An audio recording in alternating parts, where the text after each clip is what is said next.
friends, good morning. I am Vatika Sinha. Welcome to Vatika English classes. आज मैं आपके लिए लेके आई हूँ ये वीडियो जो कि है words often confused part 3rd। इससे पहले वीडियोस अपलोड हुए हैं पार्ट 1st और पार्ट 2nd के, उसके लिंक मैं इसके डिस्क्रिप्शन बॉक्स में मेंशन कर दूंगी। आप जरूर देखिए, आपके लिए वो बहुत हेल्पफुल होगा। अगर आप स्कूलिंग कर रहे हो तो, या कॉलेज में हो, या फिर किसी गवर्नमेंट जॉब की प्रिपरेशन कर रहे हो, उसमें भी उससे काफ़ी मदद मिलेगी। कुछ वर्ड्स ऐसे सिमिलर होते हैं जो हमें बहुत ज़्यादा कंफ्यूज करते हैं, जैसे एक्सपेक्ट, एक्सेप्ट, एक्सपेक्ट। ये सब ऐसे वर्ड्स हैं जो कि हर दिन हमें सुनने को मिलते हैं और काफ़ी एक जैसे लगते हैं। ये बात सबके साथ होती है, सबके साथ ये प्रॉब्लम्स होते हैं। कुछ लोग अपना प्रॉब्लम का सॉल्यूशन खुद निकालते हैं, बुक्स पढ़ते हैं, कुछ लोग वीडियोस देखते हैं। तो आपको जैसा सही लगे आप कर सकते हैं, लेकिन वीडियोस आपके लिए काफ़ी हेल्पफुल होंगे। 10 मिनट 15 मिनट के वीडियोस की ड्यूरेशन में आप काफ़ी चीज़ें सीख सकते हैं। बुक के अलावा जो आपके पास समय है वो अच्छे तरीके से यूटिलाइज हो सकता है। As well class 10, class 11, 12, class 8, 9 सभी के लिए वीडियोस मेरे चैनल पर अवेलेबल है। आप उसे जरूर चेकआउट करिए। इंग्लिश लिटरेचर के लिए और ग्रामर सेक्शन के लिए, जैसे noun, pronoun, article, how to write a letter, how to write an application, how to write a notice, informal, formal letter, इन सब के लिए अवेलेबल है। मैंने आपके कॉन्वीनियंस के लिए प्लेलिस्ट बना दी है, मैं इसके लिंक इसमें मेंशन कर दूंगी डिस्क्रिप्शन बॉक्स में। आज हम लोग कुछ वर्ड्स देखते हैं, कुछ ऐसे वर्ड्स देखते हैं जो हम रोज यानी डेली बेसिस पे यूज करते हैं और वो हमें काफी कंफ्यूजन क्रिएट करते हैं। आइए, ये पार्ट 3rd है, पार्ट 1st और पार्ट 2nd भी जरूर देखें। चलिए स्टार्ट करते हैं। जैसे एक वर्ड होता है अल्टरनेट, एक वर्ड होता है अल्टरनेटिव। बहुत सारे स्टूडेंट्स कंफ्यूज्ड होते हैं, अल्टरनेट कहाँ यूज करें, अल्टरनेटिव कहाँ यूज करें। ये दोनों वर्ड एक दूसरे से एक्सट्रीमली डिफरेंट है, मतलब पूरी तरह से अलग है। हम अल्टरनेट के बदले अल्टरनेटिव और अल्टरनेटिव के बदले अल्टरनेट यूज नहीं कर सकते। दोनों वर्ड्स एक दूसरे से बिल्कुल अलग है। जैसे अल्टरनेट का मतलब होता है one after another, one after another.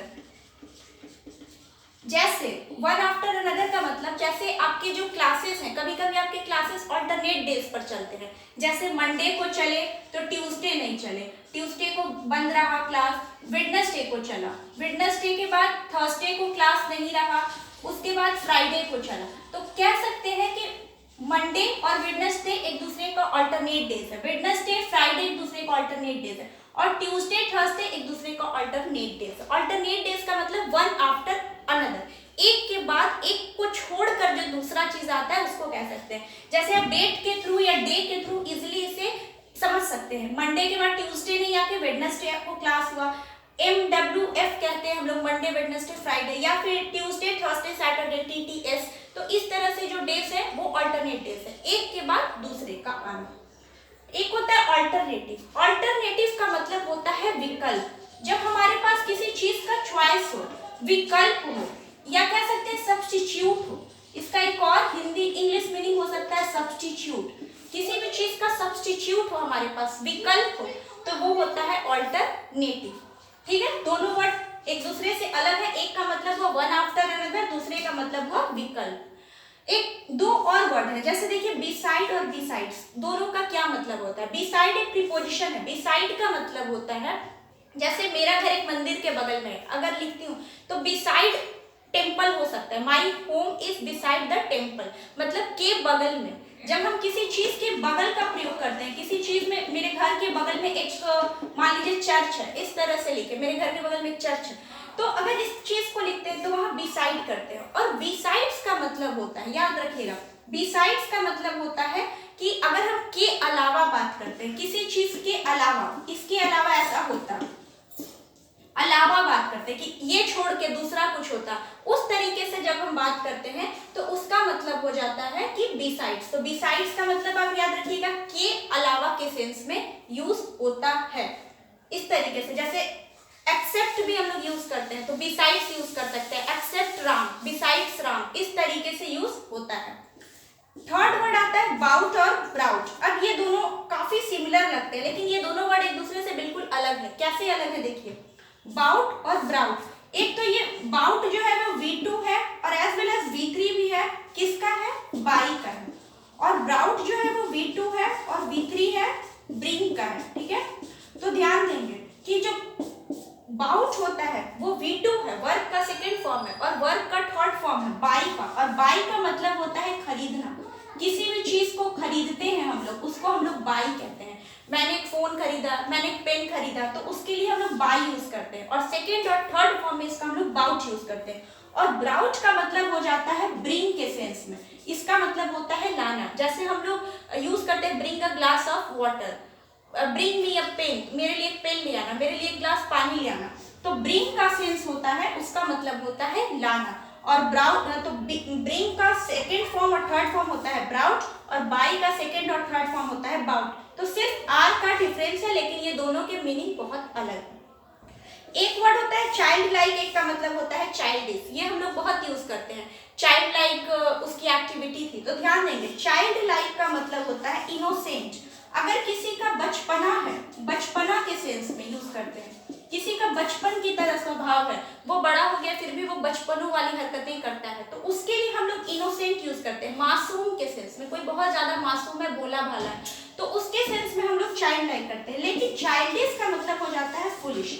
मूर्ख के लिए हम लोग चाइल्डिश यूज करते हैं। कोई बहुत ज्यादा बेवकूफ है, फुलिश है, यानी वो बेवकूफ है, उसकी हरकतें फूल की तरह, मतलब बेवकूफ की तरह, तो उसके लिए हम लोग चाइल्डिश यूज करते हैं। चाइल्डिश का मतलब बेवकूफ वाली हरकतें करना, या फिर मूर्ख जिसको कहते हैं फुलिश कहते हैं। तो याद रखिएगा, चाइल्ड लाइक का मतलब इनोसेंट और चाइल्डिश का मतलब फुलिश। तो किसी को अगर इनोसेंट के सेंस में कहना है कि वो बच्चे के पास बहुत इनोसेंस है, तो उसे चाइल्डिश नहीं बल्कि चाइल्ड लाइक बोलेंगे। एक और वर्ड है कॉम्प्लीमेंट और कॉम्प्लीमेंट। कॉम्प्लीमेंट में यहाँ ई है और यहाँ आई है, दोनों में अंतर समझिएगा। COMPLEMENT और एक है COMPLIMENT, दोनों का मतलब अलग होता है। कॉम्प्लीमेंट जो कि ई रखता है साथ में, उसका मतलब होता है पूरक। जैसे छोले भटूरे एक दूसरे के पूरक हो गए, कि छोला भटूरा के बिना अधूरा, भटूरा छोले के बिना अधूरा। ये काफी होमली एग्जाम्पल है, आप इसको और भी एग्जाम्पल के थ्रू समझ सकते हैं। साइंस में भी कुछ एग्जाम्पल होंगे। तो पूरक का सेंस होता है एक के बिना दूसरा बिल्कुल अधूरा है, उसके सेंस में होता है। एक होता है कॉम्प्लीमेंट, COMPLIMENT। कॉम्प्लीमेंट का मतलब होता है एडमिरेशन, प्रशंसा करना। किसी ने अच्छी ड्रेस पहनी, किसी ने प्रशंसा की, किसी की हैंडराइटिंग बहुत खूबसूरत है, किसी ने एडमायर किया उसकी हैंडराइटिंग को, तो उसने क्या किया, उसको कॉम्प्लीमेंट दिया फॉर हैंडराइटिंग, उसकी हैंडराइटिंग के लिए। तो वो COMPLIMENT होता है, और जो पूरक का होता है वो COMPLEMENT होता है। अब कुछ वर्ड देखते हैं, कस्टम और हैबिट।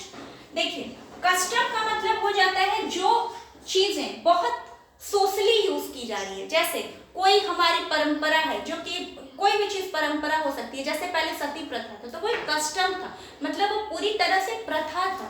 वो सिर्फ एक पर्सन, पर्टिकुलर पर्सन के लिए नहीं था, बल्कि वो सोशल यूजेस था, मतलब सोशली उसको यूज किया जा रहा था, बड़े पैमाने पर उसको यूज किया जा रहा था। और हैबिट का मतलब हो जाता है पर्सनल यूजेस। अगर किसी चीज को पर्सनली हम लोग यूज करते हैं, मतलब किसी की सुबह उठने की आदत है, किसी को लेट तक जागने की आदत है, तो वो उसका पर्सनल हैबिचुएशन हुआ, मतलब उसकी पर्सनल हैबिट हुई। तो हैबिट का मतलब हुआ कि एक आदमी का, पर्टिकुलर किसी पर्सन का कोई चीज का हैबिट होना, उसको कहते हैं हैबिट। और किसी चीज को पूरी तरह से यूज करना, जैसे पूरे समुदाय में यूज करना, पर्टिकुलर एरिया में यूज करना, पर्टिकुलर सिस्टम में यूज करना, तो उसको कहते हैं कस्टम। हिस्ट्री में काफी यूज होता है कस्टम वर्ड, तो ध्यान दीजिएगा, कस्टम और हैबिट एक दूसरे से काफी अलग है। आई बात समझ में। और एक वर्ड आता है ट्रेडिशन। तो ट्रेडिशन जो होता है वो परंपरा होता है, उसको भी ध्यान दीजिएगा। ट्रेडिशन का मतलब होता है परंपरा, जो हमारी परंपरा चली आ रही है सदियों से, तो वो परंपरा हो जाता है ट्रेडिशन का मतलब, ठीक है। और कस्टम का मतलब होता है सोशल कॉज। एक और बहुत सारे स्टूडेंट को मैंने कंफ्यूजन में देखा है कि वो कल्चर और ट्रेडिशन में फर्क नहीं कर पाते। कल्चर जो होता है वो संस्कृति होती है, जैसे हमारी संस्कृति कैसी थी, जैसे भारतीय संस्कृति के बारे में अगर हम बात करें, तो संस्कृति जो होती है, जो हमारी जड़ होती है, जो हमारी पकड़ होती है, वो होती है कल्चर, वो होती है कल्चर। और जो ट्रेडिशन होता है वो मतलब होता है परंपरा, जो विधि चली आ रही है, जो विधियां चली आ रही है, जो रिचुअल्स चले आ रहे हैं, तो वो होता है ट्रेडिशन। तो ध्यान दीजिएगा, जो कल्चर हुआ वो संस्कृति, और जो ट्रेडिशन हुआ वो परंपरा। एक वर्ड है करियर और एक है कैरियर। ध्यान देंगे, करियर का मतलब होता है पेशा, रोजगार। रोजगार नहीं कहेंगे, पेशा कहेंगे। करियर का मतलब कि हमारे लाइफ का करियर कैसा होना चाहिए, मतलब हमारे लाइफ का पेशा क्या होना चाहिए, प्रोफेशन क्या होना चाहिए। और कैरियर का मतलब होता है जो चीजें हम सामान ढोने के लिए या फिर लगेज बैगेज कुछ भी ढोने के लिए यूज करते हैं, इसको एक जगह से दूसरे जगह पहुंचाने के लिए जो माध्यम यूज करते हैं, जो जरिया यूज किया जाता है, उसका मतलब होता है कैरियर। तो दोनों का प्रोनाउंसिएशन अलग है, करियर होता है, कैरियर होता है। करियर का मतलब पेशा प्रोफेशन, और कैरियर का मतलब हुआ किसी चीज का जरिया एक सामान वहां से ढोने का, जो सामान ढोने का होता है। जैसे बाइसिकल का करियर, पीछे कैरियर जो पीछे होता है उसको बाइसिकल का कैरियर बोलते हैं। एक होता है कैनवास और एक होता है, इसको भी कैनवास ही प्रोनाउंस करते हैं, बस दोनों में एस इसमें लगा इसमें नहीं लगा।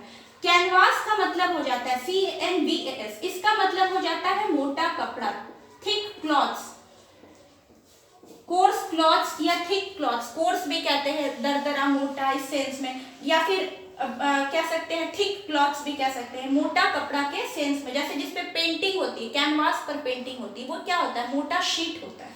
और कैनवास का मतलब होता है वोट मांगना। ये दोनों भी आता है एग्जाम में, एरर करेक्शन में आ सकता है, एग्जाम्पल में आ सकता है, तो ये आप ध्यान देंगे, ऑप्शन में भी दे देता है। कैनवास जिसमें सिंगल एस है उसका मतलब है मोटा कपड़ा थिक क्लॉथ, और डबल एस है उसका मतलब होता है वोट मांगना। घर घर घूम के जो हम लोग इलेक्शन में वोट मांगा करते हैं नेता लोग, उसको कहते हैं कैनवास करना, प्रचार करना। एक होता है कैनन, एक होता है कनान। ध्यान देंगे, कैनन का मतलब होता है रूल, किसी भी चीज का नियम, नियम कानून, कानून नहीं कहेंगे, कानून का लॉ हो जाता है, नियम जो चला आ रहा है उसको कहते हैं कैनन। और एक कैनन का मतलब होता है तोप। तोप तो आप लोग रिलेट कर पा रहे होंगे, हिस्ट्री में पढ़े होंगे। तोप जो होता है वो गन के जैसा होता है, मतलब उसमें से गोलियां निकलती है और उसमें व्हील लगे होते हैं, मतलब व्हील के थ्रू वो इधर से उधर भी पास हो सकता है और से गोली निकलती है, गोली बारूद। तो इसको कहते हैं CANNON तोप, और CANON उसको रूल। एक होता है कॉम्प्लेन और एक होता है कॉम्प्लेंट। ध्यान देंगे, जिसमें टी नहीं लगा है वो वर्ब है, और जिसमें टी लगा है वो नाउन है। इस चीज को इस तरह से याद रखते हैं, कॉम्प्लेन और कॉम्प्लेंट दोनों अलग वर्ड है, हम लोग इसको काफी सिमिलर तरीके से यूज कर सकते हैं, बल्कि नहीं होना चाहिए। कॉम्प्लेन का मतलब वर्ब होता है, कॉम्प्लेंट नाउन होता है। और ध्यान देंगे कि नाउन आता है, जैसे आर्टिकल लगा है तो उसके बाद नाउन आता है, वर्ब तो आता नहीं है, तो इससे पता चलेगा अगर आर्टिकल लग गया है तो वहां पे आने वाला वर्ड जो होगा वो नाउन होगा। तो कॉम्प्लेन जो है वो नाउन है, और कॉम्प्लेन मतलब नाउन। तो कॉम्प्लेन का मतलब हो जाएगा शिकायत करना, किसी का कॉम्प्लेन करना, कंप्लेन शिकायत करना, और कॉम्प्लेंट का मतलब हो जाता है शिकायत।